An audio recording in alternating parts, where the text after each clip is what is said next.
Labai daugybė turgaviečių ir turgų, didelių ir mažų. Mes akivaizdžiai matėme, kaip sunkiai jūs dirbate, kaip sunkiai jūs uždirbate savo litą. Jūs esate tikri vargo ir darbo bitės, kurie tūzgate ir per šalčius, ir per karščius. Mes puikiai tai matome, todėl turime puikią teisę šiandien kreiptis į jūs kaip socialistinis liaudės frontas. Jūs faktiškai dirbate labai sunkų darbą, bet jūsų darbo vaisius siurbia įvairios siurbelės sulinkusios į valdžią ir įvairūs tranai. Todėl jūs turit pilną teisę šiandien reikalauti to, ką jūs reikalaujate. Jūs dirbate sunkų darbą, jūs mokate mokesčius. Tuo tarpu parazitai ir tranai, kurie sėdi valdžioje, siurbia iš jūsų darbo vaisius.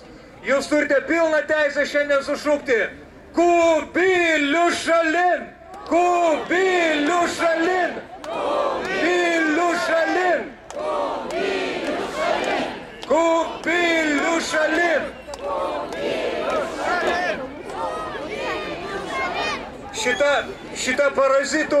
Šita parazitų ir tranų valdžia jau daugybę metų engia visą darbo liaudį, kuri šiandieną susirinkusi čia.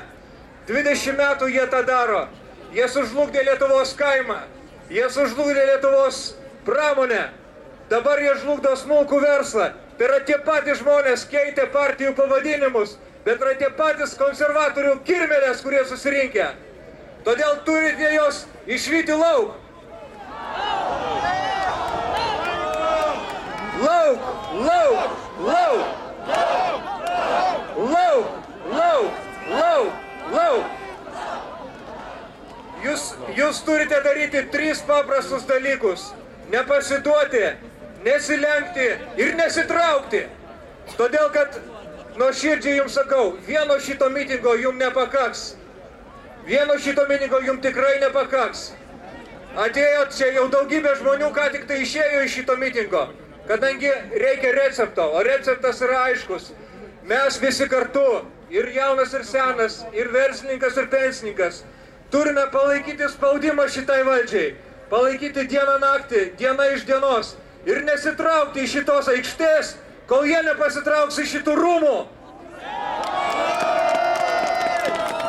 Šita aikštė yra jūsų, šita Lietuva yra jūsų, aikštė yra jūsų.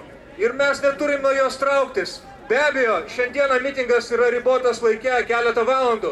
Tačiau, jeigu jūs nenorite kasos aparatų, o jų be abejo nereikia, jūs turite susirinkti čia dar po savaitės, po 2, būtinai, ir paskui pastatyti čia palapinių miestelį ir būti čia, kol jie nepasitrauks. Todėl tikrai aš kviečiu organizatorius mitingo, gerbiamą Sorokienį ir kitus, nesitraukti, nesilenkti ir daryti šitoje aikštėje naują taikę Lietuvos revoliuciją prieš vagis.